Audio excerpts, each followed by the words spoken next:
Muito bem. Eu não sei, talvez a Carol pode ter Maravilha. tido um probleminha. Enfim, posso também fazer as vezes aqui da mediação. Todo mundo está me vendo direitinho, né? Eu tô aqui no Vendo e celular. ouvindo bem, meu caro. Ouço, todo mundo ouço, todos bem. Muito bem. Mas vamos fazer o seguinte, vamos dar início aqui à nossa mesa sobre cumulação de ações.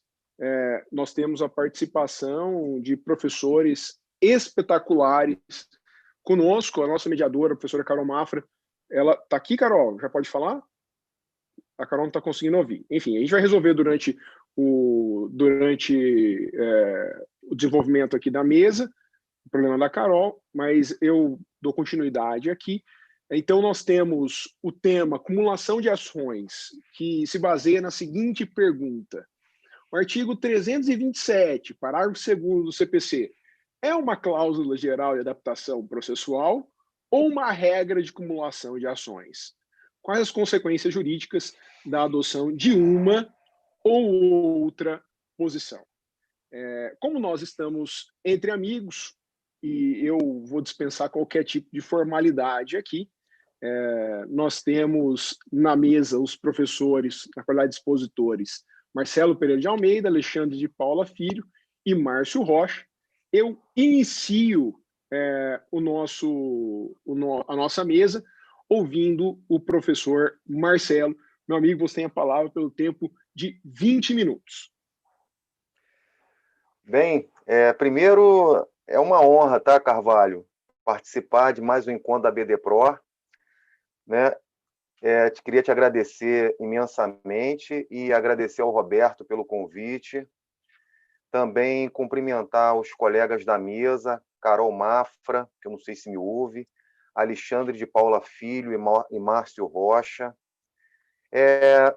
E destacar, muito rapidamente, que é uma alegria participar dos encontros da BDPRO.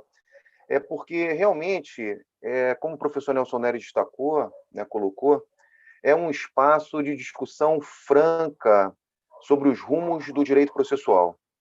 Discussão franca, né, quebrando uma série de paradigmas, né, e tentando desconstruir a dogmática que foi encruada na sistemática processual brasileira a partir do ultrapublicismo, do instrumentalismo. Então, esse é um tema muito instigante, né? Fiquei muito feliz com o convite e poder debater esse tema. O artigo 327, parágrafo 2º do CPC, é uma cláusula geral de adaptação processual ou uma regra de cumulação de ações? Quais as consequências jurídicas da adoção de uma ou outra posição? Eu começo, obviamente, fazendo a análise do texto, para depois a gente observar o contexto, porque me parece que o contexto é pior do que o texto, né? Não vejo tanto problema no texto. O problema maior está no contexto de todo o Código de Processo Civil, que em alguns momentos ele traz pontos positivos, como muito bem destacado pelo professor Nery, mas, em contrapartida, ele abre caminho para a exacerbação do instrumentalismo, das posturas utilitaristas, das posturas consequencialistas, né? E isso que é exatamente o grande perigo. Então, o 327, que é o nosso foco, parágrafo 2º, e eu também contextualizo com o artigo 1049, sobretudo seu parágrafo único, que diz que é lícita a acumulação em um único processo contra o mesmo réu de vários pedidos, ainda que entre eles não haja conexão. E o parágrafo 2º, que é o principal objeto do debate, quando para cada pedido corresponder tipo diverso de procedimento, será admitida a acumulação se o autor empregar o procedimento comum, sem prejuízo do emprego das técnicas processuais diferenciadas previstas nos procedimentos especiais a que se sujeitam um ou mais pedidos cumulados, que não forem incompatíveis com as disposições sobre o procedimento comum.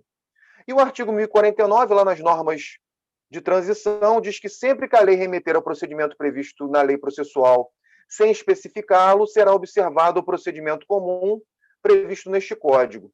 Parágrafo único, na hipótese de a lei remeter ao procedimento sumário, será observado o procedimento comum previsto neste Código com as modificações previstas na própria lei especial, se houver.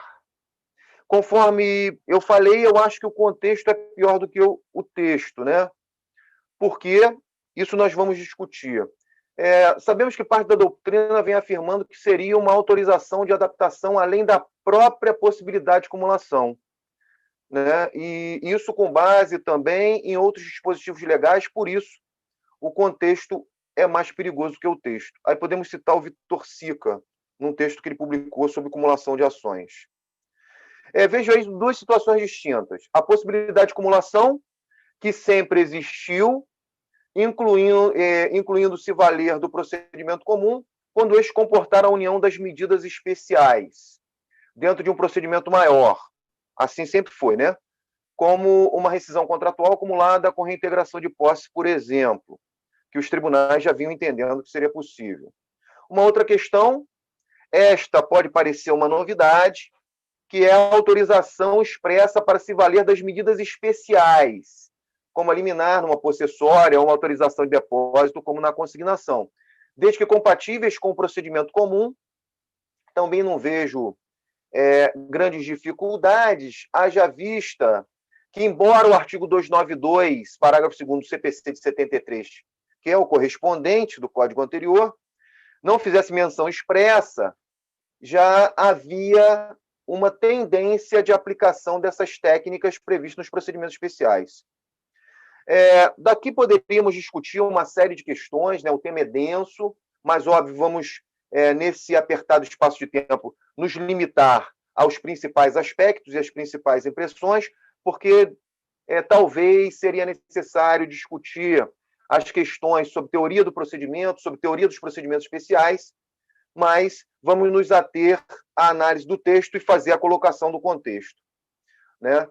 Acima, há quem interprete, em relação ao item 2, há quem interprete como uma ampliação dos poderes, inclusive unindo artigos como 139, inciso 4, 190 a 191.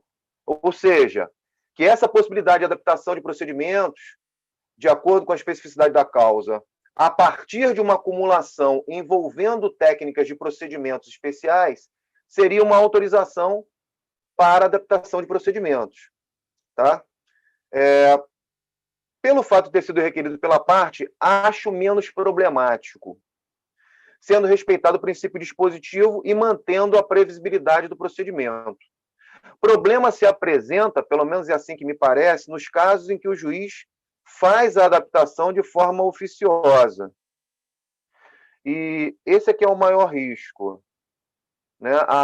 O Código ele dá uma série de aberturas para atuações oficiosas, sob uma série de rótulos, né? Principalmente princípio da eficiência, princípio da efetividade, da celeridade e entre outros. Né? A partir, por exemplo, daquela cláusula geral que foi debatida na parte da manhã, que é extremamente tormentosa, que está prevista, estampada no artigo 6º do Código. Resta identificar alguns exemplos em que essa disposição legislativa se aplicaria e já vinha se aplicando mesmo antes do CPC de 2015. Quando o procedimento especial se diferencia do comum pelo acréscimo de fases ou atos processuais, no mais das vezes, será altamente recomendável que sejam preservados, sem que com isso se cause qualquer prejuízo para a marcha ou previsibilidade da causa. Então, a questão da previsibilidade, o respeito do princípio dispositivo, seria um fator determinante para se autorizar de forma legítima essa acumulação com a preservação das técnicas especiais previstas nos procedimentos. Agora, o problema é a falta de regras claras, né? E, parafraseando o professor Marco de Espírito, que falou na parte da manhã, citando o Blackout, o nosso querido amigo Blackout, precisamos de regras, né, para evitarmos os casuísmos, né? E os casuísmos, muitas vezes, eles nos trazem benefícios, mas quando são contrários aos nossos interesses, nós queremos garantia. Não é verdade? Então, é melhor preservar a garantia para todos.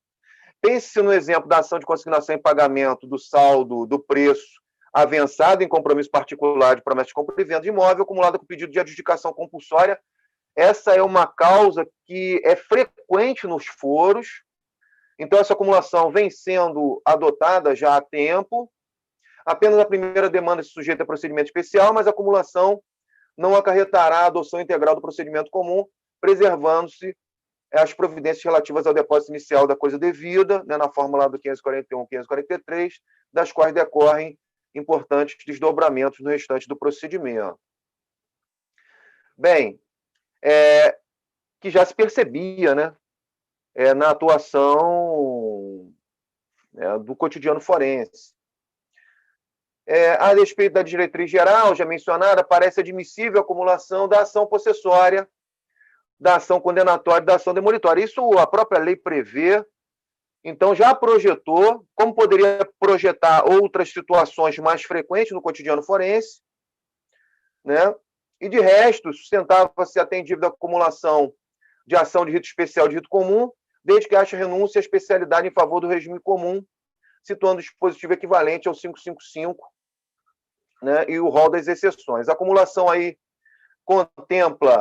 contemplada opera sem prejuízo do rito próprio da ação possessória. E a questão das possessórias, as maiores peculiaridades estão ali na possibilidade de deferimento, né, da antecipação dos efeitos da tutela, ali em caráter liminar, mas que diante, nós sabemos, da alteração que o Código de 73 já operou na década de 90, em que universalizou a tutela antecipada, não se observa maiores problemas nesse aspecto. Outra hipótese também comum diz respeito à acumulação de ação desconstitutiva da promessa de compra e venda e da ação possessória, restando o réu por força do contrato na posse do imóvel, né? No caso, havia quem negasse direito a liminar da ação possessória, tendo em vista que o direcionamento das ações ao rito comum eliminaria o caráter do rito possessório. Isso também já foi intensamente desconstruído, né? Observando-se também que a restituição do imóvel do comprometente desfeita na promessa decorre da própria eficácia repristinatória da resolução contratual prevista no artigo 182 do Código Civil. Nesse aspecto, parece que a acumulação de demandas não encontrará maiores obstáculos se a principal característica a diferenciar o procedimento especial aplicável a uma das demandas for a possibilidade de antecipação de tutela, justamente porque já houve uma universalização e a possibilidade ampla de concessão de tutelas provisórias lá com a Lei 8952 de 94, incorporada no Código de Processo Civil de 2015, a partir do 297. Né? Não se vê maiores problemas quanto a isso. E volto a frisar, respeitado o princípio dispositivo e a previsibilidade.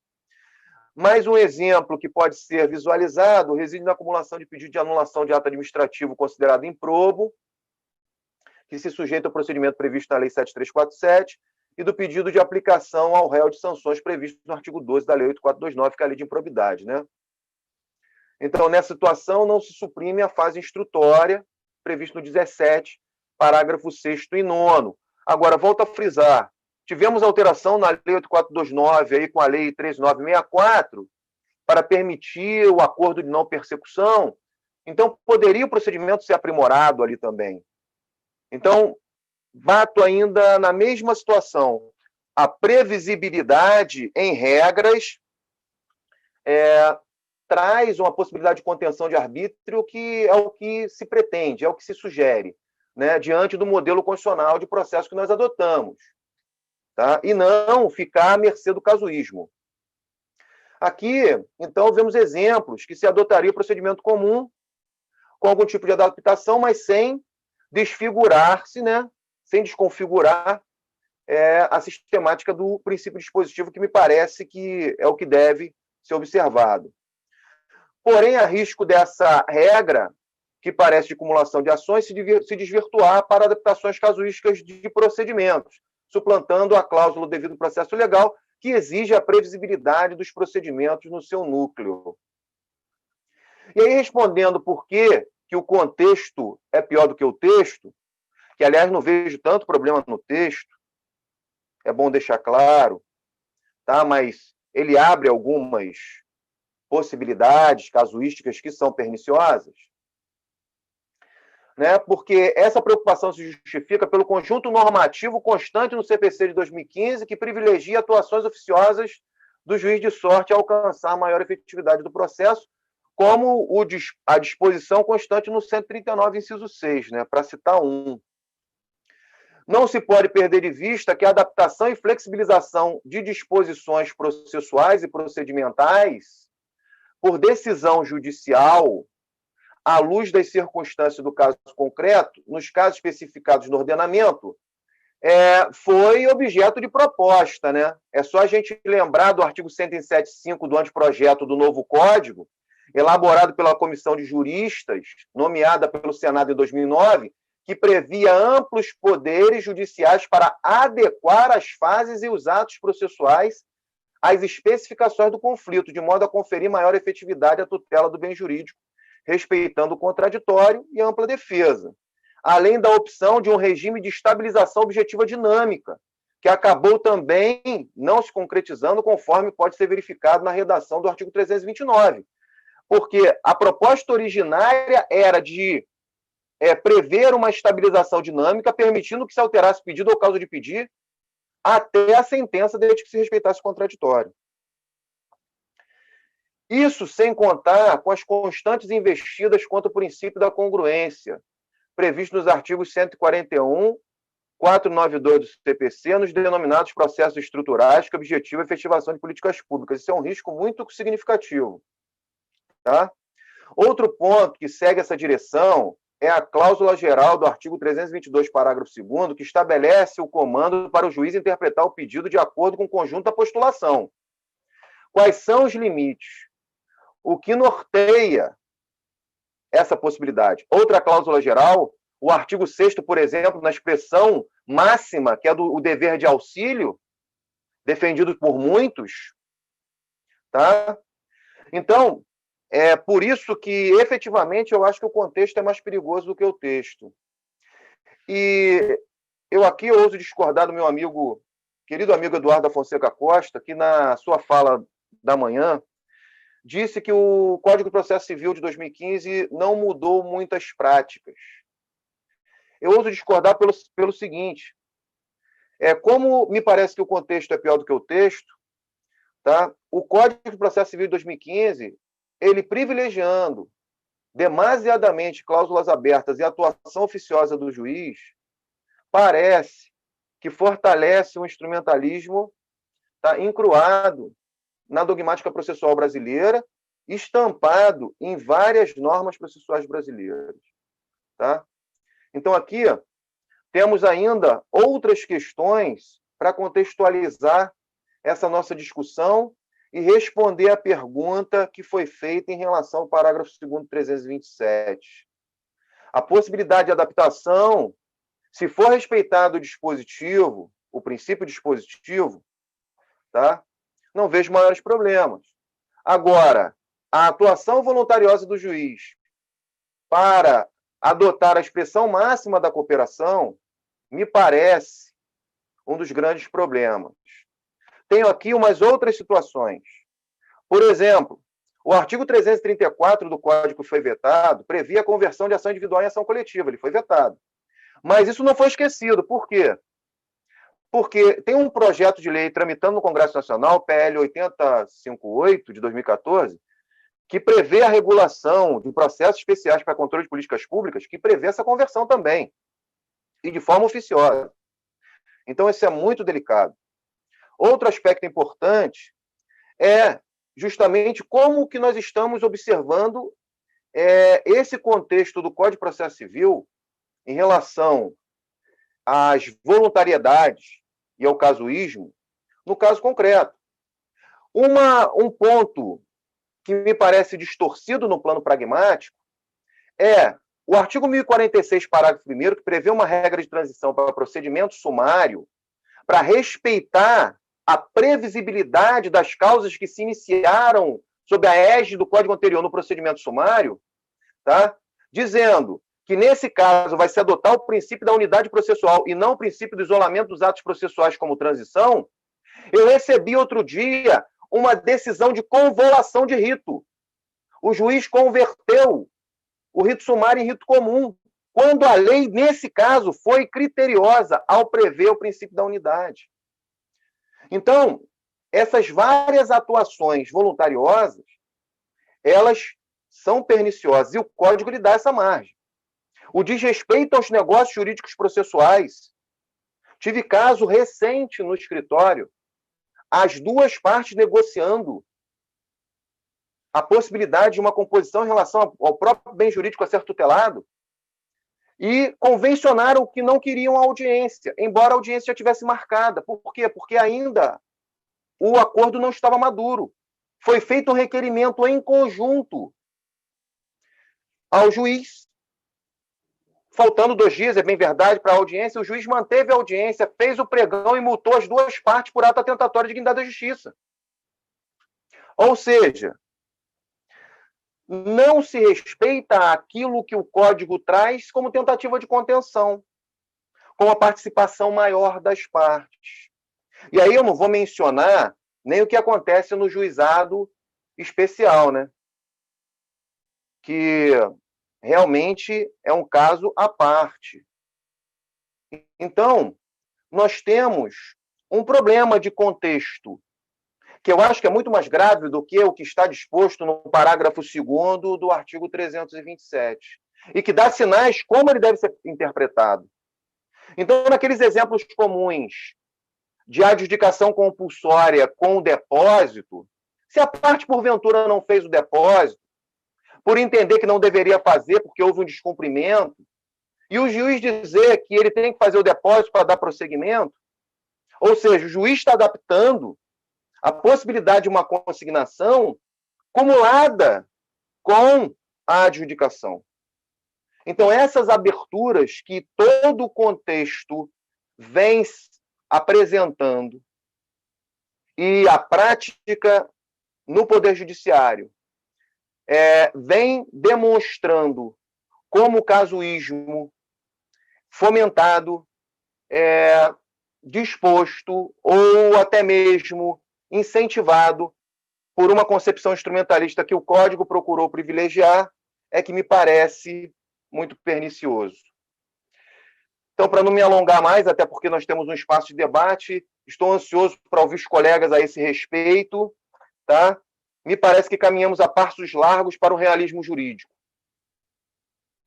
inclusive no que diz respeito ao processo, o que supera as perspectivas do próprio realismo jurídico. Então, essas eram as minhas considerações. Espero não ter extrapolado muito o tempo, tá? E vamos ainda debater sobre o que parece o questionamento feito. Tenho a impressão que é uma regra de cumulação de ações, mas que, pelo contexto, pode representar uma cláusula de adaptação do procedimento, adotando aí o que vem sendo dito como princípio da adequação, né, da adequabilidade ou qualquer coisa do gênero. Muito obrigado mais uma vez, é uma honra participar desse evento. Passo a palavra ao Carvalho mais uma vez. Um abraço. Meu amigo Marcelo. Apagou o seu áudio. Seu áudio sumiu. Agora sim. Obrigado, viu, querido? Eu agradeço a sua exposição clara, didática, bastante precisa. Enfim, eu vi aqui, acompanhei pelo YouTube, os seus alunos congratulando, falando que estão com saudade de você, que tem que acabar essa quarentena. Mas sem mais delongas, que eu já sabia que seria brilhante mesmo a exposição do Marcelo, eu vou passar a palavra para a Carol. Acho que ela está pronta para conduzir a mediação. Abre o microfone aí, Carol. Consegui, até que enfim consegui, aí, entendeu? Não sei o que foi que deu hoje, o microfone não queria funcionar de jeito nenhum. O celular novo Deixa eu só cumprimentar a Carol, né, que eu não tive essa oportunidade. Prazer, doutor Marcelo. Prazer grande, Carol. Prazer muito grande. É um prazer estar aqui, né, nessa noite com 3 grandes advogados. Quero agradecer o convite do doutor Antônio Carvalho, né, do doutor também Roberto Campos. né, que fazem parte da direção aí da VDPRO, né, e vamos dar continuidade no evento com o doutor Alexandre de Paula Filho. Depois a gente, que ouvir a exposição de todos os 3 debatedores, a gente vai e discute, né, todas as perguntas sobre essa temática que é importante. Dr. Alexandre de Paula Filho, que é mestre em Direito pela Universidade Católica de Pernambuco, Unicap, especialista em Direito Médico e da Saúde pela Faculdade de Ciências Humanas e Exatas do Sertão de São Francisco, advogado e membro da ABDPRO. Né? Agora está com a palavra o doutor Alexandre, e vamos ouvir um pouquinho sobre a temática de hoje, que é a acumulação de ações de adaptabilidade procedimental. Tá certo? Doutor Alexandre, já está pronto? Tudo certo, tá dando para me ouvir bem? Tá sim, prazer. Nossa. Prazer é todo meu, Carol. Boa noite. Boa noite também, Marcelo e Márcio, com quem divido essa mesa virtual.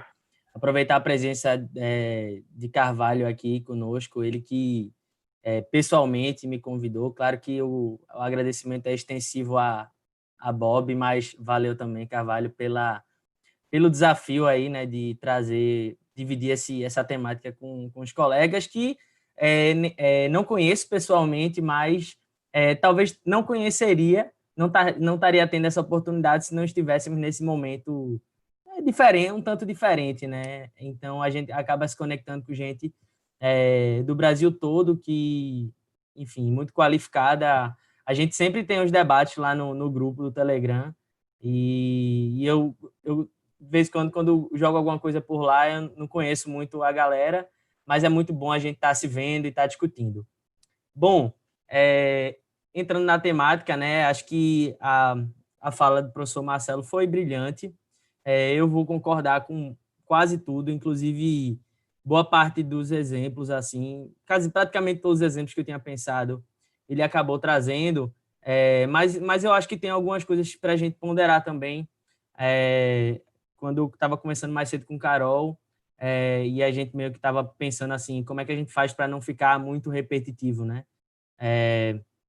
Aí ela pediu para eu focar nessa questão, né? Se seria uma cláusula geral, uma regra de acumulação, e vou tentar trazer algumas ponderações aqui nesse sentido. Também nem tinha percebido que, assim, por um momento tinha até esquecido que está sendo também transmitido via YouTube. Então, que legal que, inclusive, tem alunos de graduação aqui para a gente compartilhar, né, essas ponderações. Então, entrando na temática, primeiro, a gente não pode deixar de esquecer essa questão de adaptação procedimental, flexibilização procedimental, que tem sido altamente debatido principalmente, né, foi algo que retornou com tudo após a entrada em vigor do novo CPC, né? Talvez era um assunto que não tinha o mesmo desenvolvimento dogmático e até a título de discussões acadêmicas antes, mas agora voltou com tudo, especialmente por regras como o do 327, parágrafo 2º, né? Então, esse artigo, né, especialmente no parágrafo 2º, ele vem dizer que, vou ler mais uma vez para abalizar aqui o que eu pretendo trazer. Quando para cada pedido corresponder tipo diverso de procedimento, será admitida a acumulação se o autor empregar o procedimento comum, sem prejuízo do emprego das técnicas processuais diferenciadas previstas nos procedimentos especiais a que se sujeitam um ou mais pedidos cumulados, que não forem incompatíveis com as disposições sobre o procedimento comum. Né? E, claro, como bem enfatizou o professor Marcelo, não dá para ler esse artigo sem esquecer do 1049. Sempre que a lei remeter ao procedimento previsto na lei processual sem especificá-lo, será observado o procedimento comum neste Código. Pois bem, a gente fala, e aí já há uma boa parte da doutrina, né, especialmente num caráter mais publicista, que defende, sim, que aqui a gente está diante de uma cláusula geral de adaptação, quiçá de flexibilização do procedimento. Né? A gente nunca é demais lembrar que o procedimento pode ser adaptado basicamente né, de 3 formas. Pela lei, né? E aí a gente tem uma série de procedimentos especiais, tanto no CPC quanto em outras legislações, né? Em outras leis. Então, aqui é o próprio legislador flexibilizando o procedimento comum, né, para atender às nuances específicas do direito material ou de algum interesse das partes daquele tipo de litígio.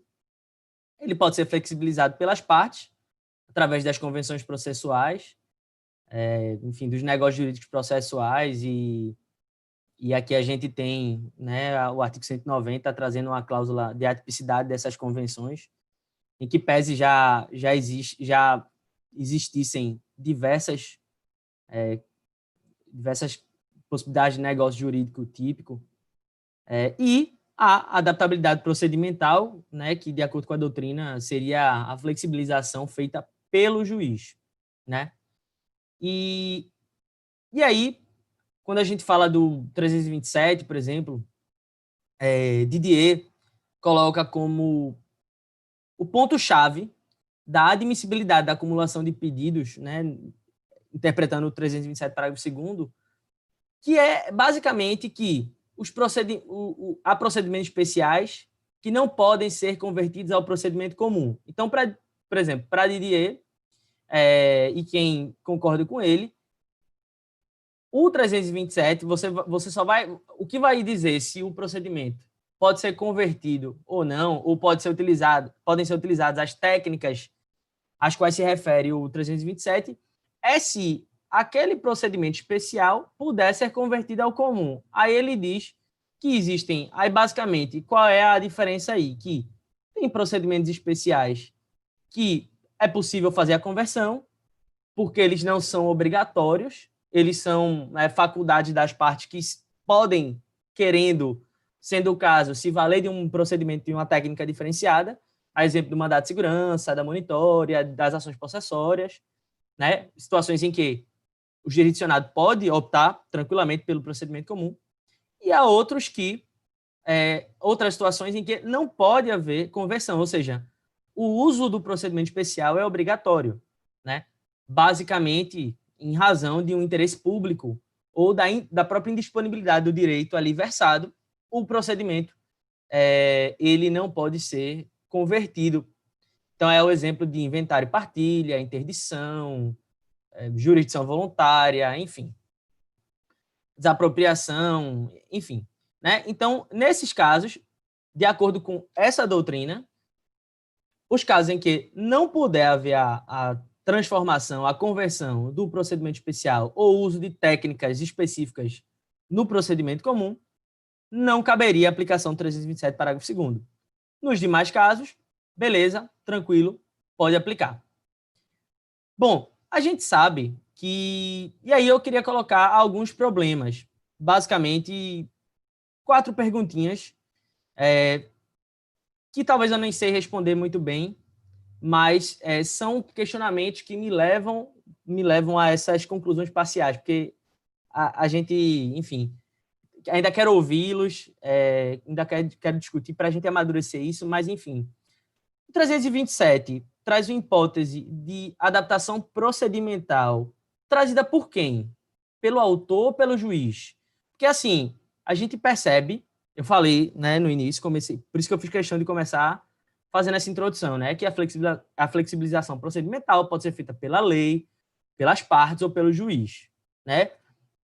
E aí o 327, aparentemente, ele traz uma hipótese de, pelo menos pelo que eu entendo, de flexibilização procedimental através do uso de técnicas de procedimentos especiais, que não é feita necessariamente pelo juiz, é feita pelo autor, porque é o autor que vai escolher empregar o uso das técnicas, mas até então eu só tinha visto que ou era pela lei, ou era pelo juiz, ou era pelas partes, e não somente por uma das partes.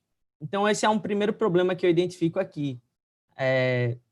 Segundo, como serão indicadas como serão indicadas as técnicas diferenciadas? Em que momento do processo? De que forma? Né? E qual o papel do réu aí? O réu o uso das técnicas diferenciadas de um procedimento especial dentro de um procedimento comum passa pelo réu? Qual o papel do réu? Cabe ele fazer alguma coisa em relação a isso? É uma pergunta que eu ainda não tenho madura resposta. E aí, bom, também seguindo outra doutrina de cunho publicista, a gente vê, por exemplo, Gajardoni dizer que para realizar qualquer sorte de flexibilização procedimental, a gente teria como requisitos observar a finalidade do ajuste, né? Ele deve, e aí a finalidade do ajuste é uma ideia vocacionada para devido processo justo, né? Que é algo defendido por essa linha de pensamento. O exercício do contraditório e a motivação das decisões. Também coloco aqui como questionamento se isso é suficiente. Por quê? Porque cláusulas gerais trazem uma margem de, a gente não tem como negar, liberdade ao juiz, né? Então, até gosto, assim, de, por exemplo, uma fala do professor Eduardo, né, Eduardo Costa, de que o trabalho do juiz é meio tedioso, né? O juiz vive, ele fala assim, o juiz vive no reduto tedioso da lei. Ele fala, né, ele que é juiz, diz que é tedioso ser juiz, né? Quem gosta de aventura vai ser advogado, porque o juiz trabalha no quadrante da lei. Mas isso também não quer dizer que o juiz está totalmente amarrado, ele é uma mera boca da lei. Não. Cláusulas gerais trazem alguma margem de liberdade para o exercício jurisdicional. Contudo, balizas devem ser observadas, né? Sem a possibilidade de abalizar a margem de liberdade do juiz, as cláusulas gerarão constantes situações de inconstitucionalidade. Isso é um fato. Então, que balizas são essas que a gente tem que trazer para discutir isso? A baliza né, que está lá na Constituição, primeiro de tudo, devido processo legal, está no artigo 5º, inciso 54, né, que traz o direito fundamental ao processo enquanto instituição de garantia, né? E o devido processo legal tem 2 caracteres que não podem ser esquecidos, né? E no Brasil, eventualmente, a gente tem que falar o óbvio. Os caracteres são ser devido e ser legal. Então, como direito fundamental, que é o processo, ele tem uma significação liberal, porque ele, enquanto instituição de garantia contrajurisdicional, protege o cidadão em juízo de abusos, arbítrios e situações que podem calhar em violações de suas próprias garantias ou de outras garantias, né? Pela atividade daquele que exerce poder, né? Jurisdição, o juiz. Portanto, a gente tem que, né, as balizas são o devido processo legal e a hermenêutica dos direitos fundamentais. Então, a gente precisa, ao pensar no 327, parágrafo 2º, pensar que, sempre que a gente fala de tutela jurisdicional adequada, a gente precisa se questionar se, especialmente, né, se há risco de suprimir garantias, né? Me parece que, diante de alguns dos questionamentos que eu coloquei, e aí eu posso estar equivocado e, mais uma vez, gostaria muito de ouvi-los e, enfim, os que discordarem especialmente, a forma como está posto, né, e aí é o contexto e o texto, né, a forma como está posto o 327, ele tem uma margem grande para a supressão de garantias, né? E aí eu vejo, primeiramente, como problemático o fato de isso ficar ao cargo do autor. Isso é uma nova forma de flexibilizar, né? Porque é a 4ª forma, né? Pode ser pela lei, pelas partes, pelo juiz ou pelo autor. E aí também não se diz como isso vai acontecer, em que momento, de que forma, enfim, vai caber, ao fim e ao cabo, ao juiz dizer se aquilo cabe, enfim. E aí outro ponto para fechar, né? Se o processo, apesar de coisa pública, né, para nós garantistas, ele serve às partes, porque ele é instituição de garantia, todas as suas disposições também devem servir às partes. Então, o 327, parágrafo 2º, ele deve ser uma garantia das partes. E ele não me parece uma garantia. A forma como ele está posto não parece ser garantia para as partes, porque garantia para uma das partes não é garantia para as partes, né? Senão, uma série de outros dispositivos que a gente, muitos dos membros da BDPRO vira e mexe questionam, né? E aqui eu falo sobre os que se filiam a um pensamento mais garantista. Uma série de outros dispositivos também não teria como dizer que são inconstitucionais. Então, me parece que o 327 ele não tem nenhum caráter garantístico, ele traz, pelo contrário, uma margem de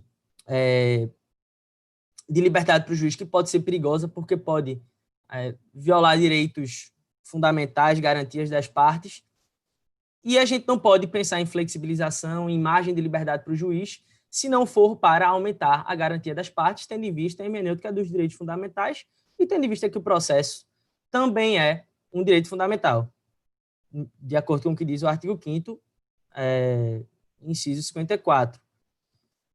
E aí, bem, para chegar perto de concluir, eu questiono onde está a cláusula geral de flexibilização do procedimento na lei. Se é que dizem que o 327, parágrafo 2º, é isso, eu vejo como uma forçação de barra.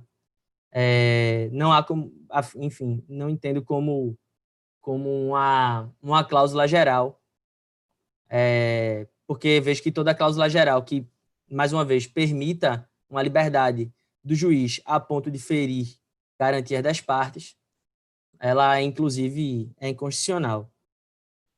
Flexibilização, né, enfim, é defendida através da observação pragmática e empírica, né, a gente poderia dizer assim, porém não aquela observação empírica científica, efetivamente, que é comprovada materialmente, mas é uma observação da praxis aí, que, querendo ou não, deriva da ideia de processo justo, processo adequado, que não é o que está na Constituição.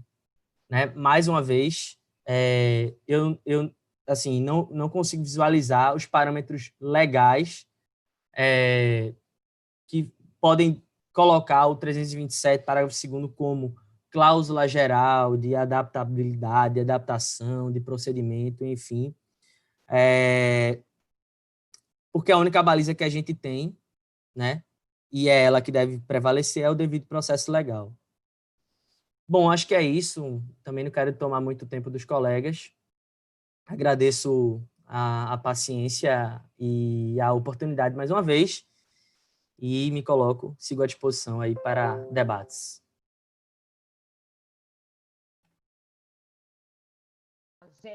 Olá, vamos voltando aqui. A gente vai deixar os debates para depois que o doutor Márcio Rocha, tá certo, se manifestar.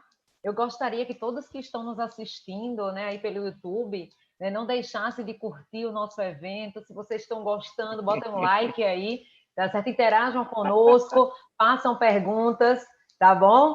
Estejam todos conectados. Hoje e amanhã, né, esse evento da BDPRO é um evento riquíssimo de conhecimento e é uma oportunidade todos nós aproveitar esse momento. Então, coloquem os likes aí, tá certo? Façam as perguntas e façam parte do evento, né? Agora vamos ouvir o doutor Márcio Rocha.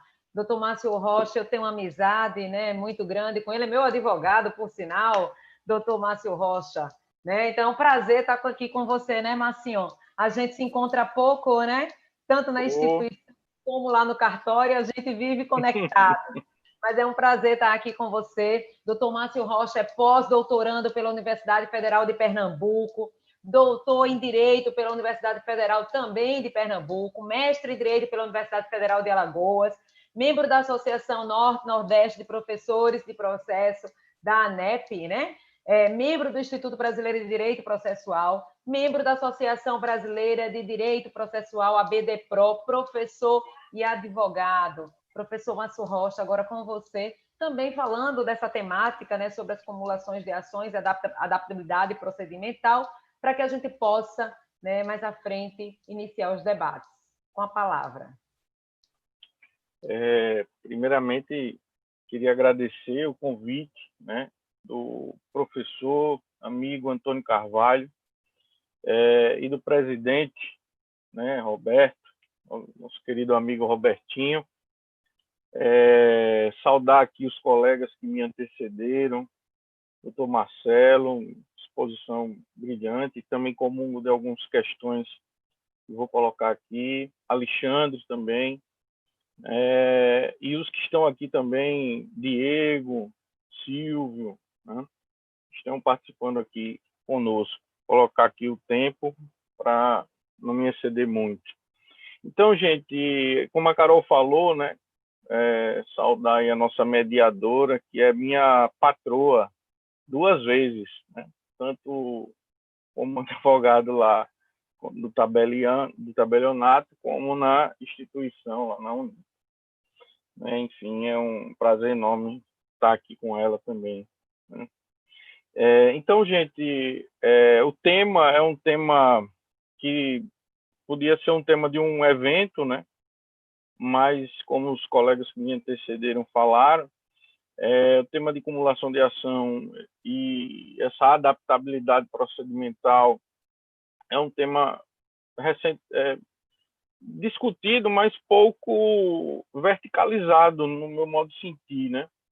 É uma discussão meio que geral, né? Como Alexandre falou, Fred, Léo e também Antônio do Passo Cabral tem um livro, né, que é uma introdução ao procedimento especial. Eles já trabalham essa ideia também da flexibilidade e adaptabilidade, ou meio que um princípio da adequação do procedimento, né? E assim, realmente eu vejo, eu não tenho ainda talvez uma posição firmada no seguinte sentido, de dizer, isso, porque eu acho que ainda depende de alguns estudos, né, mais aprofundados, e os colegas estão fazendo, principalmente pelos riscos, né, já falados aí por Marcelo, por Alexandre.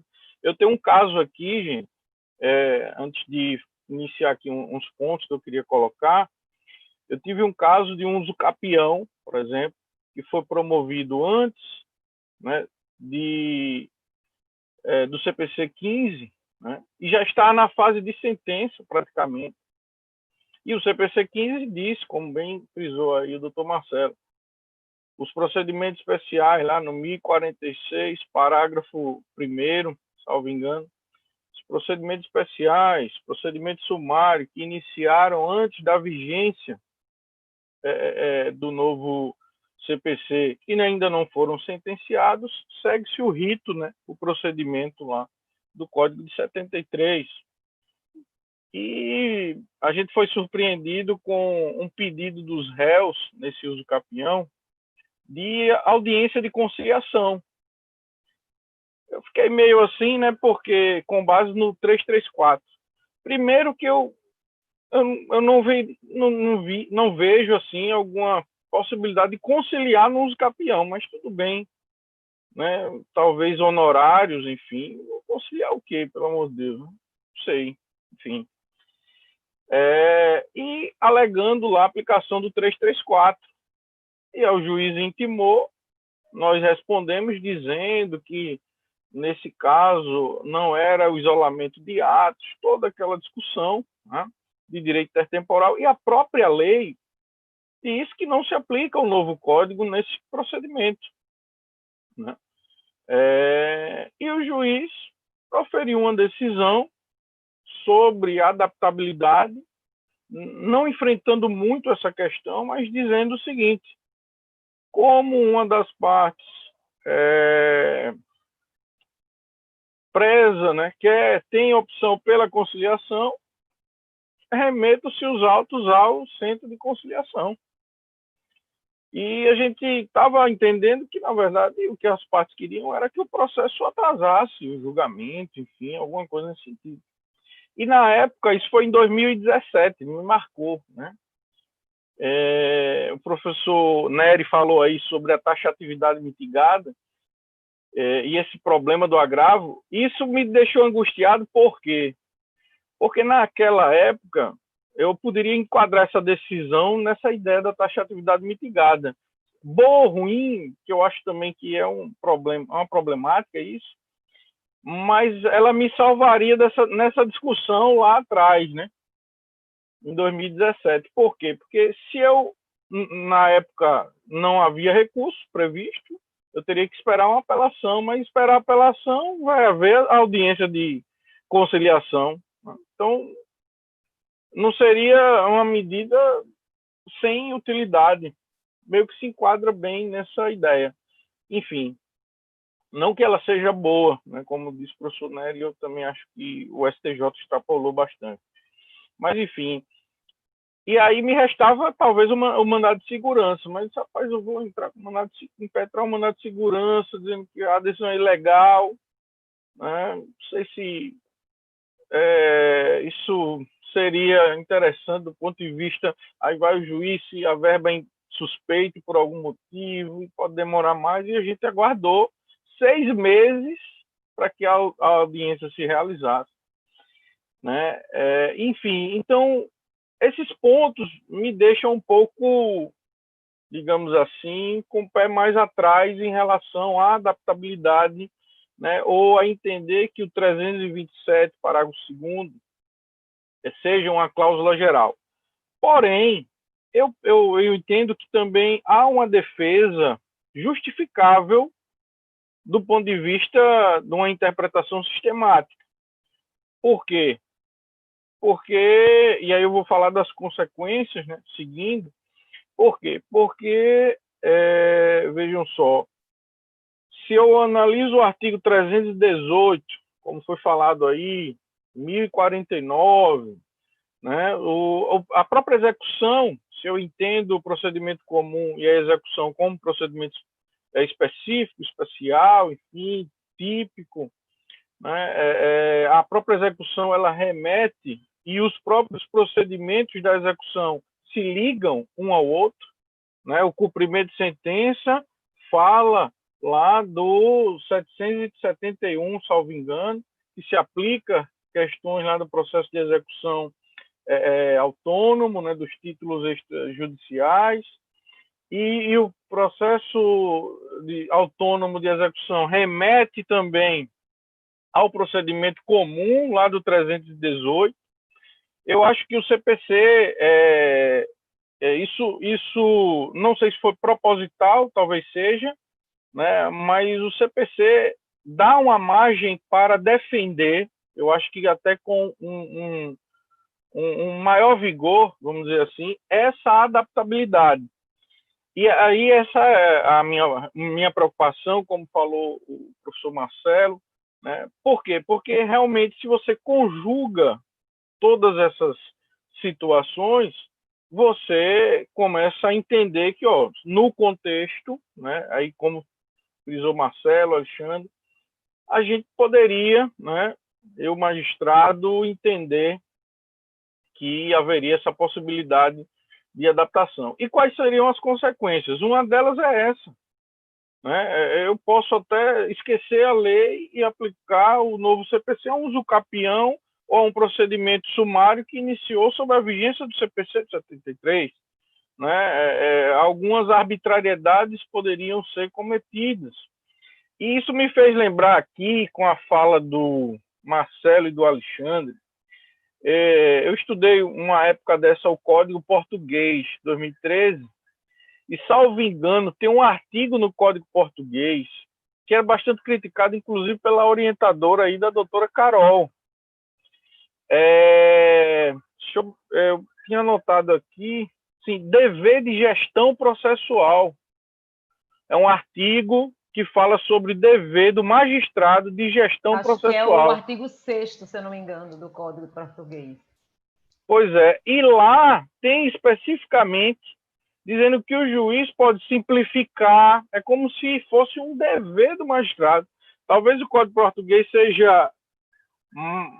dê uma margem maior, talvez, de adaptabilidade do processo para o magistrado do que o CPC, nesse caso específico, porque eu vou seguindo aí a linha de Alexandre e Marcelo, é mais vinculado à ideia do princípio dispositivo, é a parte que vai escolher, né? E se ficar a cargo do juiz, eu não sei se isso é tão interessante. E aí, quais as consequências?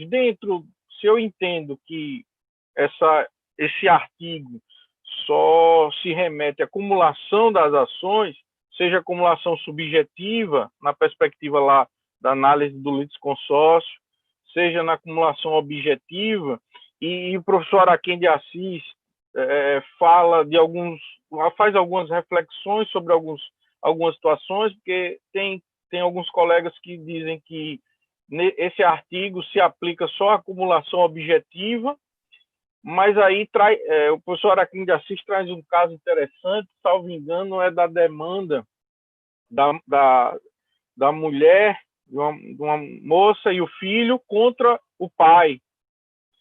E aí ela pedindo lá uma indenização salvo engano, como é que se diz? Por toda a gestação. Ela tem uma pretensão para ela, e a pretensão do filho de alimentos ou de investigação de paternidade. E aí a gente tem uma confusão de acumulações, né? Eu posso tanto dizer que é uma acumulação do ponto de vista subjetivo, quanto do ponto de vista objetivo, né? Tanto da causa como do pedido. E nesse aspecto, os colegas que defendem que havia acumulação, esse artigo só seria aplicado à acumulação objetiva, ficariam sem resposta nesse caso, né? Enfim, então é uma problemática interessante, né? Eu acho que precisa ser mais enfrentado. Além disso, eu posso, como consequência de considerar uma cláusula geral de adaptação, eu posso muito bem entender, né, como os que defendem isso entendem, que a possibilidade de adaptação de procedimentos especiais com procedimentos especiais. A gente vê muito isso nas ações de família e alimentos, que eu tenho uma lei específica de alimentos e as ações de família nos procedimentos especiais do próprio CPC, né? Divórcio, separação, enfim, havia uma adaptabilidade entre os próprios procedimentos especiais. Inclusive, salvo engano, eu não sei o número específico, mas parece-me que tem um enunciado do Fórum Permanente de Processo que fala justamente isso, dá essa diretriz, né, desse tipo de acumulação de alimentos com as ações de família. E aí, como bem falou o Marcelo, e o Alexandre, as acumulações seriam compatíveis do ponto de vista do próprio código, as ações possessórias, enfim, que o próprio código, na verdade, ele é procedimento especial só no início, como disse Marcelo, a maioria, praticamente, que conjuga o procedimento especial com o procedimento comum, é um procedimento só de início, né? E depois, dependendo da defesa do réu, né, da parte do polo passivo, joga para o procedimento comum. Então, isso também eu não teria problema, né? Além de a própria lei vedar, em alguns casos, de incompatibilidade, e as pessoas que reconhecem, né, os doutrinadores, escritores que reconhecem essa limitação, ainda que defendam essa cláusula geral de adaptação. Se a legislação trata aquele procedimento de inventário, por exemplo, como um procedimento obrigatório, interdição, né? Mas há ainda quem defenda que há também a possibilidade de cumulação de procedimentos de jurisdição contenciosa com jurisdição voluntária, partindo desse pressuposto aí da adaptabilidade, né? Além dos procedimentos de legislação extravagante, né? Digamos, fora do código, né? Então, se eu reconheço que há uma adaptabilidade e o código como norma geral, ele poderia ser aplicado a uma ação civil pública, por exemplo, a algum procedimento específico que eu queira trabalhar numa ação civil pública, né? Então, como é que seria isso, né? A cargo de quem seria essa responsabilidade de adequação, de adaptação? Então, assim, essas são as minhas preocupações, na verdade. Eu agradeço muito ao Antônio por ter me convidado para essa mesa, porque me fez, né, analisar questões que eu já tinha rabiscado, na verdade, principalmente com esse caso que eu tive do uso capião, né, que me chamou muita atenção e hoje me fez refletir outras questões que eu estou também desenvolvendo, talvez em uma pesquisa pós-doutoral. Estou só esperando uma confirmação, mas que é justamente na própria a ideia de execução, família, partes. Eu estou discutindo, tentando fazer uma pesquisa e tentar reformular a própria ideia de execução, que a gente tem a execução do ponto de vista eminentemente patrimonial.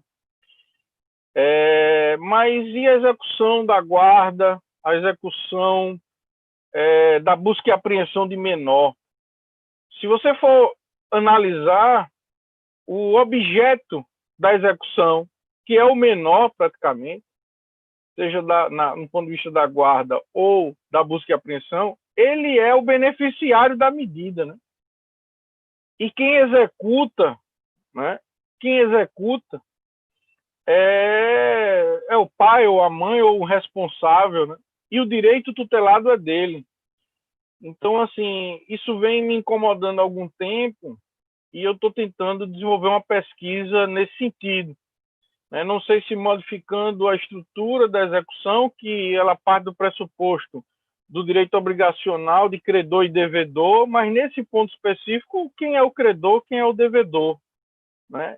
Enfim, então eu estou tentando fazer um estudo e isso me fez relembrar todas essas questões dos procedimentos especiais, né, dessa adaptabilidade, me fez analisar um pouco a discussão de partes, enfim. E agradeço também o convite nesse sentido. Então, eu acho que é isso, meu tempo já está aqui se estourando, para não ter mais delongas.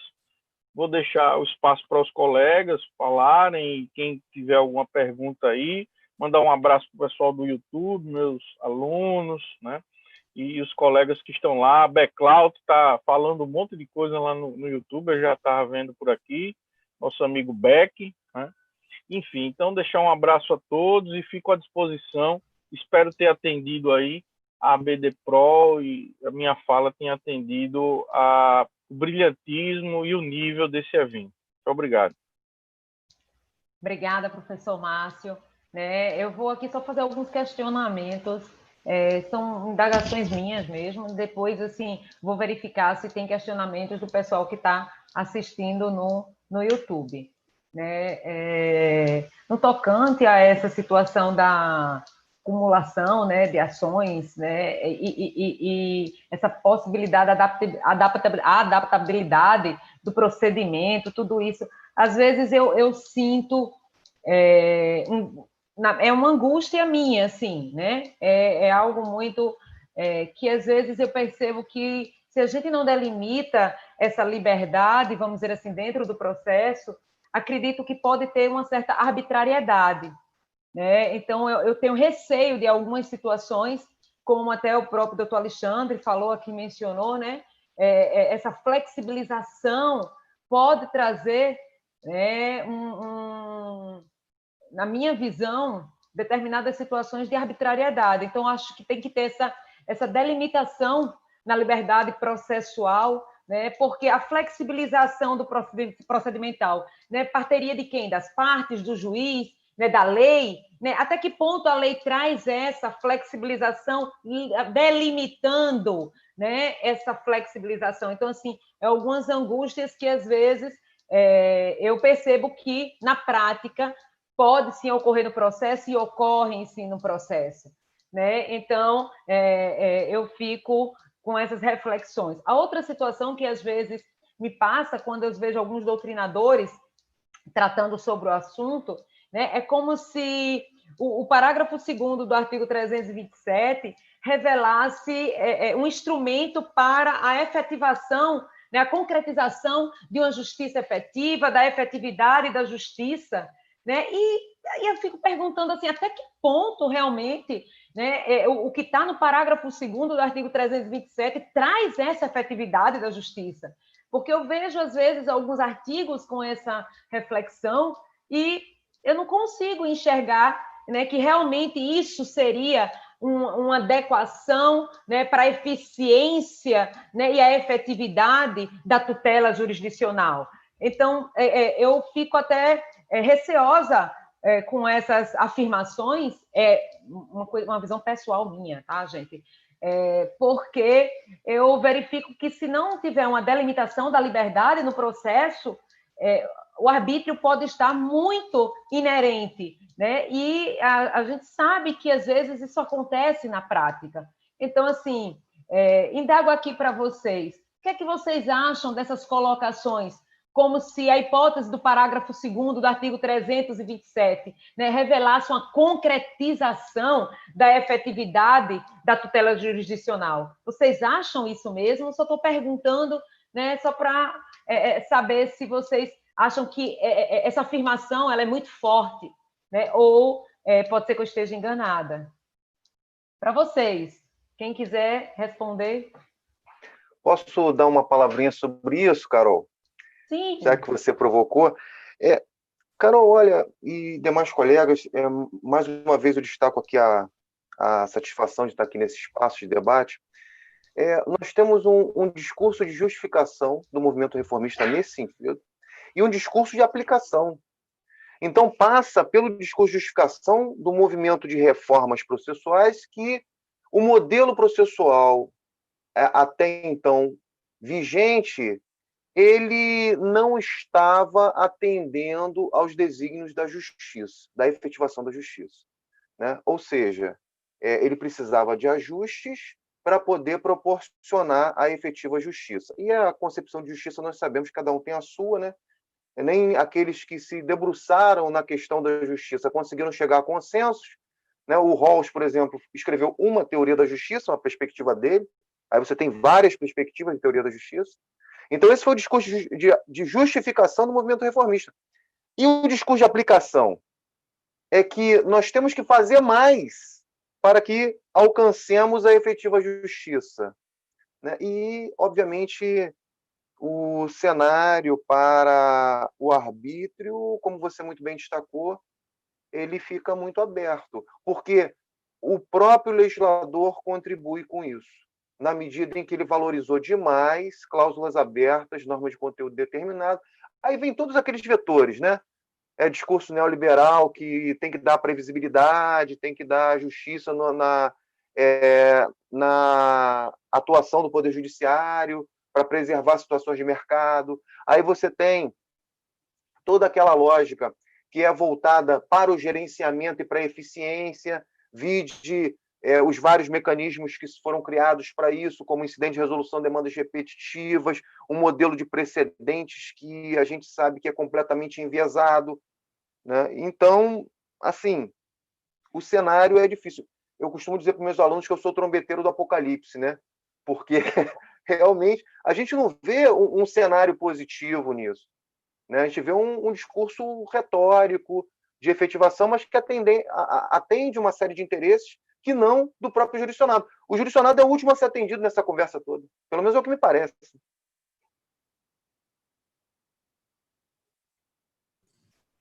Seguindo aqui a linha, concordo com essas ponderações, Carol, todas elas. Acho que foi basicamente isso que eu tentei trazer aqui. E não só falando do 327, parágrafo 2º, tudo que toca esse tema de flexibilização procedimental traz esse perigo, né? Justamente pelo que você falou. E aí eu tentei colocar isso de uma maneira simples, dizendo que o fundamento de flexibilização procedimental para quem, né, para quem defende isso de maneira ampla nunca é o devido processo legal, ou ainda que seja a construção argumentativa em cima disso vai muito mais para a linha do devido processo justo, efetivo, adequado do que legal. Então, tem essa problemática. Só uma coisa assim que eu lembrei agora, na minha pesquisa no mestrado, não tem nada a ver sobre o tema, foi sobre o artigo 334, eu olhei algumas decisões, enfim, que não marcavam audiência em hipóteses contra a legem, né? A gente sabe como esse dispositivo é problemático. E encontrei muita decisão se valendo de adaptação, adaptabilidade, flexibilização procedimental.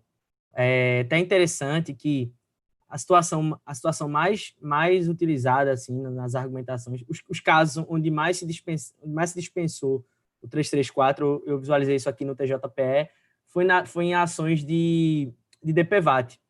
E aí, o que o juiz fazia? Né? Muitos juízes criavam uma hipótese de produção antecipada de prova ex officio. Isso é só uma situação de como a ideia de flexibilização procedimental, o céu é o limite, né? E aí é perigosíssimo no viés de processo como instituição de garantia. Então, como nenhuma seguradora trazia a proposta de acordo sem que houvesse uma perícia antes, os juízes faziam o quê? Sem que isso houvesse sido pedido, realizava de modo... E aí colocava na fundamentação da decisão que faziam uma prova antecipada, uma produção antecipada de prova com essa perícia para viabilizar a tentativa de conciliação posteriormente, né? E, bom, essa é uma hipótese. Então, assim, para mim, produção antecipada de prova ex officio é um Frankenstein gigantesco, assim, dentro dessa ideia de flexibilização e também, claro, em detrimento de garantias. Então, eu acho que o discurso em si, que envolve isso, é perigoso. O 327, parágrafo 2º, especialmente onde ele fala que o autor vai escolher as técnicas processuais que vai utilizar. Veja, eu vejo que o procedimento, o processo, ele também ele serve a ambas as partes, né? Especialmente o procedimento, a previsibilidade serve ao réu.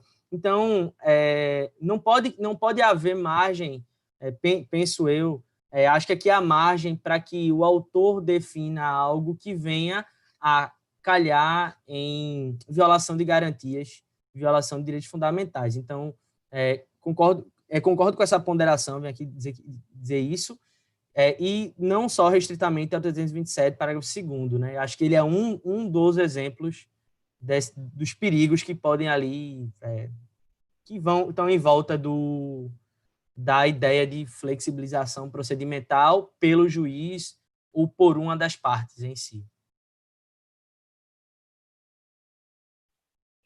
Não, também, assim, concordo com os colegas, mas, assim, eu percebo que o código, ele teve esse viés, né?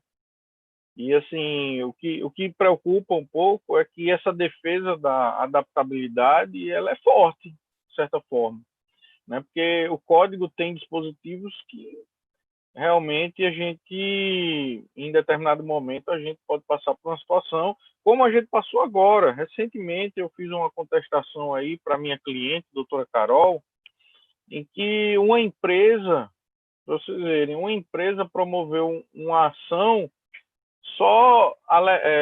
vejam que interessante, a empresa teve faturamento basicamente reduzido a zero na pandemia, e ela entra com a tutela antecipada antecedente, pedindo que o cartório não protestasse ela. E aí eu, analisando ali, o juiz, né, no primeiro momento, chegou e disse, eu acho que é uma cautelar que você está querendo pedir aqui, que uma tutela antecipada antecedente, enfim, como assim não protestar porque você, por conta da pandemia, né? Mas aí o juiz meio que deu uma adaptada no que a tutela que o pretendia o autor e concedeu lá 90 dias, 91 dias para o cartório não protestar. E aí na contestação eu disse, ó, tá difícil até eu tenho que pegar um livro e dar uma aula aqui, porque primeiro que eu acho que é uma medida cautelar, né? Segundo, que eu acho que você devia ter entrado com a recuperação judicial, com a medida cautelar, já que a empresa, que é justamente para isso, né? E bloquear o cartório de não protestar, você não está mexendo com o direito do cartório, cara. Você está mexendo com o direito dos credores que escolheram ir protestar por várias questões, prescrição, enfim. Então vejam que essa, digamos assim, flexibilidade mesmo, essa ideia de você ir ajustando, né, o que as partes colocam, né, aí você alega um monte de coisa. Eu não tive, para vocês terem ideia, eu até discuti com um colega, né, eu disse, cara, nessa ação, qual é o mérito? Né? Porque para mim não teria nem causa de pedir aí, não tinha fundamento jurídico. Eu tenho um direito a não ser protestado durante a pandemia? Essa foi a minha pergunta, né? Então vejam assim e até isso me lembrou a palestra do Antônio, aquela que a gente fez, que ele falou justamente das questões do vírus autoritário, o vírus da pandemia, né? Enfim, aí eu fiquei meio até para você contestar, você fala, pô, eu vou contestar isso mesmo, é isso mesmo que eu estou contestando. Né? E aí eu só não quis entrar muito a fundo, porque também do outro lado tem um colega advogado, enfim, mas assim, do modo geral, assim, me preocupa, por isso que assim, eu entendo que quem defende a cláusula geral tem argumentos fortes, né? Mas eu vejo também que isso, né, tem que ser visto com bastante cautela, né? Talvez até a Lindbe, né, observando a ideia de consequências práticas, tente frear um pouco isso. Eu vejo muito nesse sentido, né, trazendo aí a ideia do garantismo, né? Peraí, magistrado, dá uma olhada aí o que tu está fazendo, até para saber como o professor, salvo engano, hoje de manhã, o professor Araquém falou, né, o juiz proferiu uma decisão mandando resgatar os corpos a 5.000 metros de profundidade, e não tinha como fazer isso na prática, e aquela decisão ia ficar inócua, enfim. Então, acho que algumas legislações também devem ser usadas para que a gente evite esse excesso, né, de certa forma, do próprio judiciário, enfim. Eu acho que é isso mesmo. Professor Antônio Carvalho, quer fazer algumas considerações? Carol, ela lê meu pensamento, não é possível. Ela tá vendo eu mexendo aqui na cadeira, né? Meus amigos, isso aqui é um tema que eu há um bom tempo venho me debruçando. A temática a respeito da adaptação procedimental, flexibilidade procedimental, é algo que eu venho amadurecendo há bastante tempo, né? E quanto mais eu estudo, penso e reflito a respeito do tema, mas eu me convenço que nós temos que discuti-lo concretamente. Nós precisamos discutir o tema a partir de exemplos concretos, a partir do que as pessoas estão defendendo. Em abstração, é muito difícil defender isso daqui, ou discutir, porque, primeiro, as pessoas em geral não vão conseguir alcançar o que a gente está querendo dizer, ou então vão entender errado, e aí, na prática, vai acontecer uma sucessão de absurdos, como o Márcio colocou para a gente, como o Marcelo trouxe, o Alexandre também. Então, o apelo que eu faço aqui é quanto mais for se discutir adaptação procedimental, se faça concretamente. Primeiro ponto. Segundo, a mesa foi brilhante, né? Então eu tenho muito pouco para acrescentar com vocês aqui. O que me parece é que o artigo 327, parágrafo 2º, que tem... Deixa eu abrir até aqui o texto para falar para vocês. A gente tem que discutir a partir do texto, né? Que ele fala o seguinte, parágrafo 2º. Quando, para cada pedido, corresponder tipo diverso procedimento, será admitida a acumulação se o autor empregar o procedimento comum, sem prejuízo do emprego das técnicas procedimentais diferenciadas previstas nos procedimentos especiais a que se sujeitam um ou mais pedidos cumulados, que não forem compatíveis com as disposições sobre procedimento comum. Vejam, a regra é claramente a respeito de acumulação de ações, claramente, indo ao encontro daquilo que a jurisprudência já pacificamente entendia sobre o tema, que era exatamente a possibilidade do emprego episódico de técnicas próprias de procedimento especial, consignação em pagamento, busca e apreensão, enfim, é muito simples, é uma regra muito, muito simples. Qual que é o problema? O problema é que nós não podemos fazer desse dispositivo um cavalo de Troia. A gente não pode fazer do dispositivo um dispositivo de guerrilha para fazer aquilo que a gente quer quando a gente quer e depois desfazê-lo quando a gente não quer. Esse é o problema. Tá? E falar que isso daqui é uma cláusula de adaptação legal que o juiz de ofício tem que aplicar. Isso não pode, mano. Não pode. Porque não há nenhuma cláusula, nenhuma regra prevista no Código de Processo Civil brasileiro ou então na Constituição Federal que autorize o juiz a realizar adaptações episódicas, com exceção daquilo que consta expressamente do artigo 139.6, que fala especificamente sobre o ajuste do juiz com relação aos prazos, e aí tem diversas questões que a gente poderia tocar aqui, e também a alteração dos meios de prova, que eu defendo que não tem ordem de prova, porque ali não se fala do desenvolvimento próprio do procedimento, por exemplo, da tomada de prova testemunhal, que aí tem ordem. E ali só pode inverter a ordem se as partes concordarem. Tem um negócio jurídico processual típico lá previsto nos dispositivos sobre prova testemunhal. E vejam que engraçado, né? O professor Márcio falou do artigo 6º lá do CPC português. O CPC português tem uma cláusula, um artigo específico sobre adaptação procedimental, está lá no 547. Ele fala assim, o juiz deve adotar a tramitação processual adequada às especificidades da causa e adaptar o conteúdo e a forma dos atos processuais ao fim de que visem atingir, assegurando um procedimento equitativo. Um processo equitativo, na verdade, o texto. Qual que é o problema? O problema é que inúmeros professores portugueses, dentre eles a professora Maria José Capello, que de garantista não tem nada, isso daqui não é uma crítica, é uma constatação fática, diz que hoje, em Portugal, o pessoal não sabe interpretar isso daqui, porque eles não sabem o que é adaptar o conteúdo a fim de atingir o objetivo de um processo equitativo. Esse é o problema. Essa é a questão. Então, é muito fácil você... lembrando que no procedimento do processo legislativo brasileiro, nós tivemos, lá no projeto do CPC, uma possibilidade, uma regra que possibilitava o juiz de adaptação procedimental por iniciativa judicial, de ofício. Né? Isso daí saiu na tramitação do Congresso. Os deputados não quiseram, caiu. É muito fácil agora você, quando o código está em vigor, buscar em terceiro turno legislativo, mas fora do processo legislativo, doutrinariamente, falar que o 327 agora autoriza a adaptação pelo juiz, porque é uma adaptação legal. Não é. Não tem adaptação legal ali. Nenhuma. Zero. O que se garante é, por iniciativa da parte, a utilização de uma técnica. É simples quando houver acumulação de ações.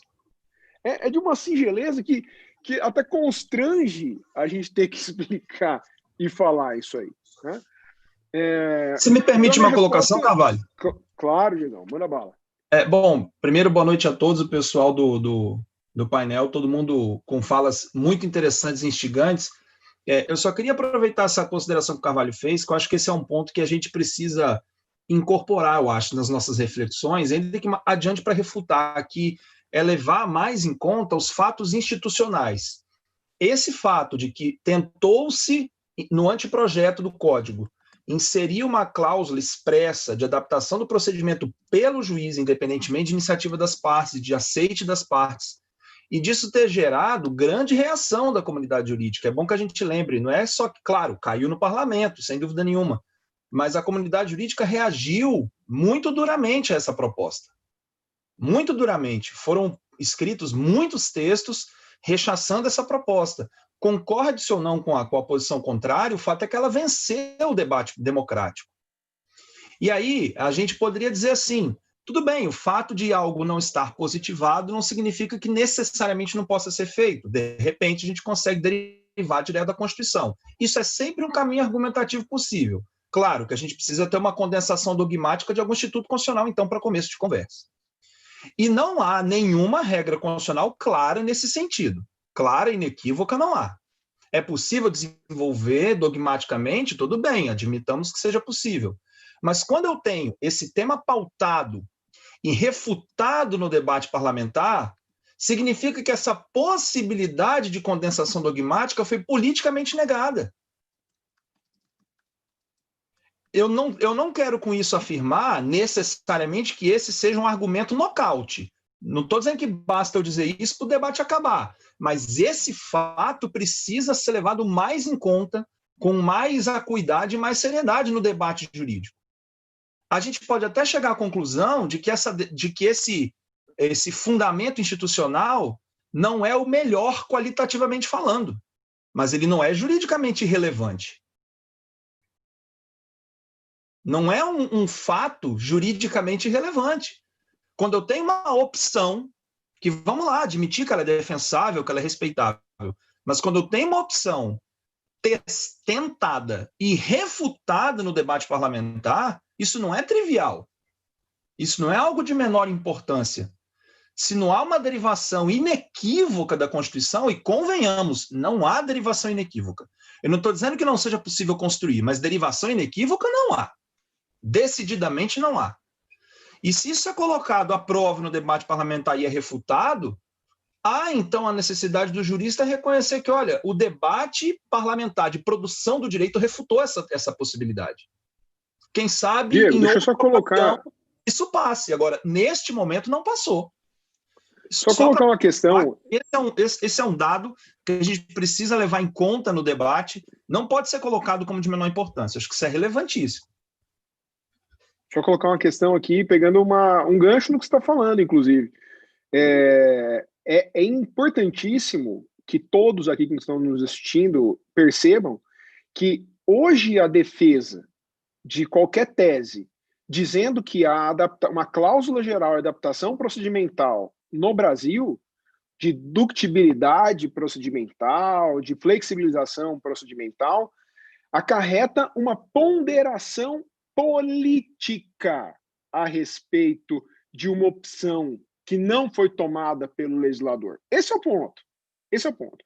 E aqui o Diego trouxe um ponto muito interessante. Se o legislador, não só o legislador, né? Muita gente, por isso o legislador fez isso, refuta essa regra quando do projeto de lei, durante o processo legislativo, ele está dizendo, em outras palavras, que a conformação desta regra procedimental, ao ver dele, não está conforme o devido processo legal. Para mim, essa leitura é bastante clara.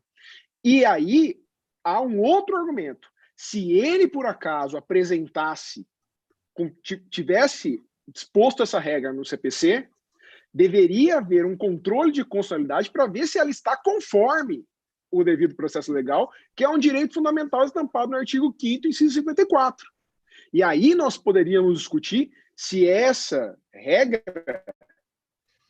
é uma intervenção do Poder Legislativo no procedimento que guarda a proporcionalidade do devido processo legal, ou se é uma violação do devido processo legal. Então ainda teria essa instância de debate. O que não dá, e aí me desculpem, aqueles que defendem, é dizer que há possibilidade de verificar a adaptação procedimental diretamente da Constituição. Que diretamente da Constituição, eu não tenho que ler lá que o artigo 5º, 54 fala em devido processo legal, porque é uma regra antiquada, é uma regra que já passou do seu tempo, que ali guarda um devido processo constitucional cooperativo flexibilizador. Isso eu não posso fazer. E quase que passa, né, Antônio? Quase que passa, Antônio, Diego, o 333, né? Que ali poderia ser um gancho bem grande da relação dos magistrados, né? Ainda que, salvo engano, o texto não dava a possibilidade de ofício, mas e com consulta ao Ministério Público, parece, à Defensoria, ao autor, às partes, mas poderia dar um gancho muito maior nessa tese da adaptabilidade, né? Não, na verdade, ele passou, né? Ele só foi vetado pelo... Ele foi, quase passa... a Dilma vetou, a Dilma. Nós estamos falando da ação civil, da ação individual em ação coletiva, né? Realmente, quase passou. Veja só. Diego, quer falar alguma coisa aqui? Só para eu fechar isso, o meu ponto eu esqueci de falar aquela hora, mas quando você fez o seu complemento, Carvalho, eu me lembrei aqui. Essa necessidade de levar em consideração os fatos institucionais me parece importantíssimo, porque senão a gente chega a um ponto de esvaziar completamente o grau de discricionariedade do legislador para concretizar direitos fundamentais. Quer dizer, eu esvazio completamente o papel da atividade política. Veja, a gente não pode empurrar nenhum argumento para o extremo. Eu não estou com isso dizendo que direitos fundamentais são só o que o legislador diz que é. E eu não estou dizendo que o legislador tem uma liberdade plena para inserir restrições a direitos fundamentais ao seu bel prazer. É óbvio que não é disso que se trata. Agora, a gente também não pode, por outro lado, achar que o legislador não tem discricionalidade nenhuma. Ora, entre soluções que não são inconstitucionais, o que prevalece é a decisão política do legislativo. Justamente por conta do quadro de distribuição de competências que tem na Constituição. Isso não deriva de uma concepção ideal da separação de poderes. A Constituição brasileira separa funções para o legislativo, para o executivo, para o judiciário. Está lá que quem cria norma processual é o legislativo. Competência do legislativo para fazer isso. Então, entre soluções possíveis a partir da Constituição, se o legislador escolhe uma delas, é aquela. O fato institucional é esse. Claro, essa escolha vai se submeter a controle de constitucionalidade, etc. Eu já estou dando aqui de barato que era alguma solução possível, que não tem inconstitucionalidade nem nada, etc. Então, vamos admitir para argumentar que a adaptação procedimental não seja inconstitucional, a adaptação pelo juiz de ofício. Vamos admitir para argumentar que ela não seja inconstitucional. Mas vamos admitir que a definição do procedimento pelo legislador também não é inconstitucional. Se nós temos essas duas possibilidades no horizonte, o legislador pode acolher as duas, uma ou outra. E a escolha foi feita. Exatamente, Diego. E, para mim, queria deixar claro aqui também alguns aspectos nesse ponto. Achei excelente a sua intervenção e a do Carvalho também.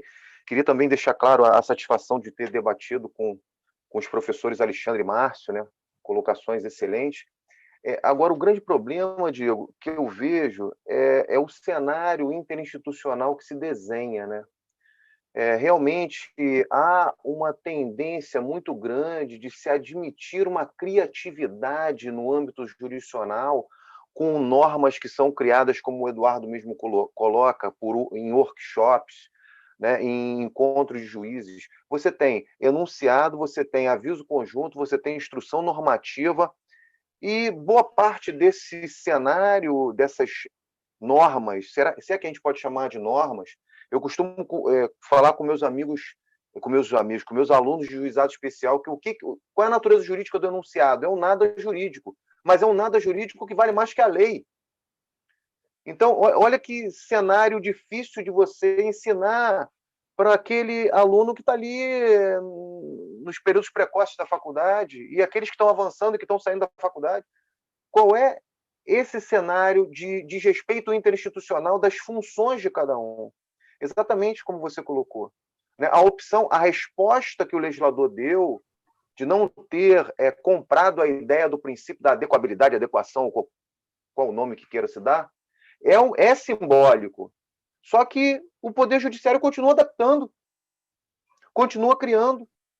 E esse é um fator muito, muito pernicioso mesmo, né? Então, se tivesse realmente esse respeito interinstitucional e as opções do próprio legislador no cenário democrático, com respeito à Constituição, porque senão você tem os instrumentos de controle da constitucionalidade, a interpretação conforme, enfim. Mas o fato é o desenho que se mostra. Por isso que eu coloquei na minha fala que o contexto é que é perigoso, e não o texto. O texto, como o Carvalho mesmo colocou, falou com muita precisão, olha, ali é regra de cumulação de ação, não é cláusula geral de adaptação de procedimento. Mas e o contexto? O contexto é que realmente direciona para tudo isso que a gente está debatendo aqui, sem dúvida. Então a gente tem muita, Marcelo, muita areia ainda para carregar. Marcelo, eu acho que essa sua consideração é muito interessante e eu só acrescento um dado muito breve. Eu acho que isso, em parte, é resultado de uma cultura jurídica que foi se consolidando no Brasil, sobretudo dos anos 80 para cá, no final dos anos 80, com mais força nos anos 90, com a aposta muito grande, todas as fichas foram jogadas no Brasil tardiamente, em conceitos jurídicos indeterminados e, sobretudo, em cláusulas gerais, numa principialização do direito completamente ilimitada, sem critério, sem rigor dogmático, sem, assim, aplicação direta de ponderação, sem elaboração dogmática do que está envolvido. Então, de um lado, a gente tem uma consolidação assim, paulatina, mas bastante aguda e comprada por boa parte da doutrina. Hoje, sobretudo teóricos do direito, da filosofia do direito, têm torcido o nariz para isso no Brasil. A dogmática até menos, mas começa também. Mas houve uma aposta muito grande. As fichas foram depositadas em normas abertas, o que, no final das contas, significa uma ficha no judiciário. Ponto. É nada mais, nada menos do que a praga do neoconstitucionalismo. Isso de um lado. E isso acabou fazendo com que o próprio legislativo tangenciasse demais o seu papel. É politicamente conveniente que o legislativo deixe de tomar partido em relação a certos desacordos morais e consagre lá uma cláusula geral, e, na verdade, o que ele faz com isso? Ele derroga, ele transfere para o judiciário.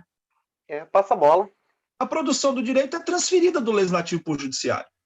Notadamente, quando a gente está falando de consagração por exemplo, de cláusulas gerais, que não estão consolidadas, que não tem uma tradição firme por trás. Hoje, você falar de boa-fé, hoje você tem muito conteúdo dogmático por trás. Agora, não é assim com qualquer cláusula geral. Então, quando o legislador deixa de criar regras casuísticas e lança a mão de cláusulas gerais, ele está transferindo o trabalho para o judiciário.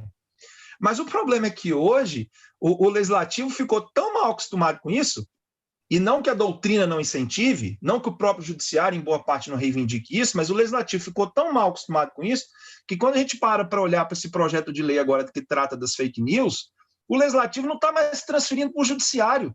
Ele está transferindo para os provedores de internet os critérios para dizer o que é mentira, o que não é, como que apura, como que não apura, que sanção que aplica, que sanção que não aplica. Quer dizer, o legislativo, o problema agora não é mais o legislativo transferir para o judiciário, porque, digamos assim, aqui pelo menos você ainda tem Estado jogando com o Estado, né? No caso das fake news, você está tirando a definição jurídica do próprio Estado. Aí, quer dizer, você triplica o problema da segurança jurídica, porque você não tem uma lei que resolve o problema, e nem sequer você deposita isso no judiciário, você joga para as empresas. Quem vai definir é o Facebook, é o Twitter, é o Instagram. E, claro, isso tudo vai ser submetido ao judiciário depois. Aí vai ser a criação sobre a criação da criação. Então, eu tenho insistido nessas reflexões institucionais, porque eu acho que o próprio legislativo, eu acho que a comunidade jurídica pode refletir sobre isso e deve incentivar isso. A própria comunidade jurídica precisa chamar o legislativo à responsabilidade. Assim, olha, a gente elege parlamentar, dentre outras coisas, principalmente para resolver desacordos morais. Esse é o papel fundamental dos caras. Esse é o papel deles. O legislador que não quer tomar partido em desacordo moral tem que fazer outra coisa. Mas a comunidade jurídica naturalizou isso, verdade seja dita. E eu não estou falando isso dos outros, não. Eu mesmo, até ontem estava achando tudo isso muito bom, tudo isso uma maravilha, etc. Mas a gente precisa realmente refletir sobre isso. Eu não estou nem dizendo que não pode ter uma cláusula geral, que não pode ter conselho jurídico determinado. Isso, em certa medida, é até impossível não ter. Agora, deixar de ter aquele trabalho, o esforço o esforço de tentar disciplinar um tema, de instituir regras legais para disciplinar. Ah, mas aí a lei vai ficar muito grande. E daí, qual é o problema? Uma cláusula geral delimitar, né, só essa dobra o meu trabalho. liberdade de flexibilização, delimitar essa liberdade processual de flexibilização. Que seja isso. Né? Que seja isso. Eu, particularmente, entendo que se o legislador instituir pautas, fala assim, olha, nesses casos, o procedimento pode ser assim, assim ou assado. Pronto. Aí, no caso concreto, o juiz vai, balizado pelos prévios requisitos instituídos pela lei, fixar, sempre com as partes participando, mas aí já tem uma delimitação legal para onde que vai, para onde que não vai, o que pode, o que não pode. E não há, eu, Diego, não vejo maiores problemas nisso, não. Agora, precisa ter pelo menos isso. Porque eu gosto muito de quem diz, mas você quer que a lei tenha 4.000 artigos. Bicho, se tiver que ter 5.000, que tenha. Porque o que eu ganho com uma lei de 12 artigos varrida de cláusulas gerais?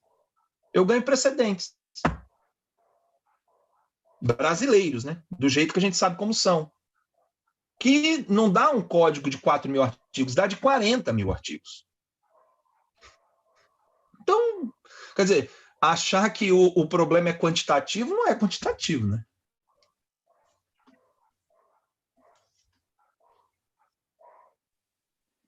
Carol, acho que a gente pode fechar agora, senão o pessoal lá do YouTube né? vai... Vamos encerrar. Não volta amanhã às 9, né? Não volta amanhã às 9, e amanhã tem uma programação vasta, né? Temos vários palestrantes, até o Diego Crevelin vai ser palestrante também amanhã, doutor Marcos Bernardes de Mello, Eduardo Alvim, dentre outros, né, colegas que também vão passar o dia todo, né, transformando a nossa sexta-feira em um dia de conhecimento.